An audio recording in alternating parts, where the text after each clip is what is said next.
6 মাস অপেক্ষা করব। তোমার বলাই কি এই দেশের এমপি না? হ্যালো দর্শক, যৌথ ফ্যামিলির নাটকটিতে সবেমাত্র খেলা শুরু হতে চলেছে। যৌথ ফ্যামিলির 10 নম্বর পর্বতে সোহাগ খুশির বাবাকে 6 মাস অপেক্ষা করতে বলায় এই কথা শুনে সোহাগের বাবা রেগে ফেটে আগুন। এইদিকে সোহাগকে বাঁচাতে গিয়ে তন্নির মাথা ফেটে গেল। সেটার কারণেই সোহাগের বাবা সোহাগকে মারধর করলো। হ্যালো দর্শক, আসসালামু আলাইকুম। আশা করি সকলেই ভালো আছেন। আমি আপনাদের দোয়ায় ভালো আছি। আবারও চলে আসলাম একটি রিভিউ ভিডিও নিয়ে। সেটা হলো যৌথ ফ্যামিলি 10। যৌথ ফ্যামিলি 10-এ কী হতে চলেছে সেই বিষয় সম্পর্কে আলোচনা করা হবে। অবশ্যই ভিডিওটি স্কিপ না করে কন্টিনিউ করুন এবং বেল আইকন বাটনটি চালু করে রাখুন প্রতিনিয়ত আপডেট পাওয়ার জন্য, এবং ইগল টিমের সঙ্গেই থাকুন এবং ভালোবাসুন। ইতিপূর্বে 9 নম্বর পর্বটি আপলোড হয়ে গিয়েছে। 9 নম্বর পর্বতে আপনারা দেখতে পাচ্ছেন যে খুশি লতাকে ফোন দিতেছে, কিন্তু লতা ফোন বারবার কেটে দিচ্ছে এবং রং নাম্বার বলতেছে।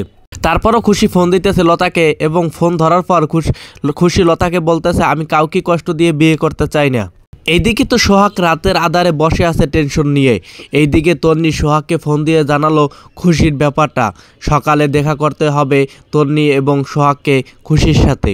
এইদিকে তো তরুণও তার চাচাতো বোনের প্রেমে হাবুডুবু খাচ্ছে, এবং সোহাগ রেগে খুশিকে ফোন দিল, কিন্তু কোনো ফায়দাই হলো না।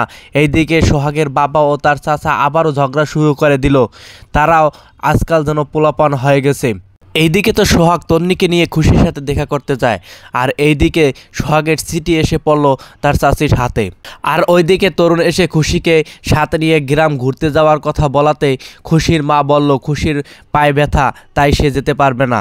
তারপর বিটলামি করে খুশির মা তরুণকে দিয়ে ভাত পাঠালো বাজারে তার চাচার কাছে, এবং সেটা দেখেই তরুণের মা তো রেগে ফেটে আগুন। আমার বিয়ে পাশ ছেলেকে দিয়ে কেন ভাত পাঠাতে হবে বাজারে? তরুণের মা ও জান্নাতির মার ঝগড়া দেখে বড় বউ সোহাগের মা হাতে তালি দিতেছে। এইদিকে তো খুশির সামনে ধরা পড়ে গেল তন্নি এবং সোহাগ, তারা যে চাচাতো ভাই বোন সেটাই খুশির সামনে স্বীকার করলো। এইদিকে রেস্টুরেন্টে সোহাগকে ধরা দিয়ে দিল তন্নি। এইদিকে তো বিটলা পেটিস জান্নাত জানালো তরুণকে ফোন দিয়ে তার মা এসে তার মার সাথে খারাপ আচরণ করছে, সেটা সে মেনে নিতে পারছে না। পেস লাগানোর মূল হুদয় হচ্ছে মেয়ে মানুষ। এইদিকে তো খুশির বাপে ও সোহাগের বাপে বিয়ের কথা পাকাপাকি করে ফেললো। ওইদিকে লতার মা বাবা চা খাচ্ছিল, তখন ভাগ্নে এসে হাজির, কারণ ভাগ্নেকে বিচার করাচ্ছিল সেই আঘাতের ব্যথায় ওষুধে নিয়ে কাতরাচ্ছিল।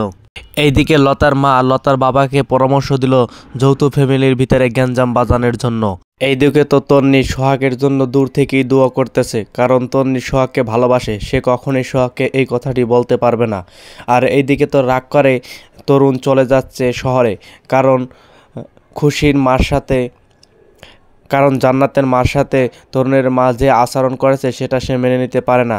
তাই বলতেছে তুমি ছোট চাচির সাথে ক্ষমা চাবে, তাহলে আমি থাকবো, নইলে আমি থাকবো না।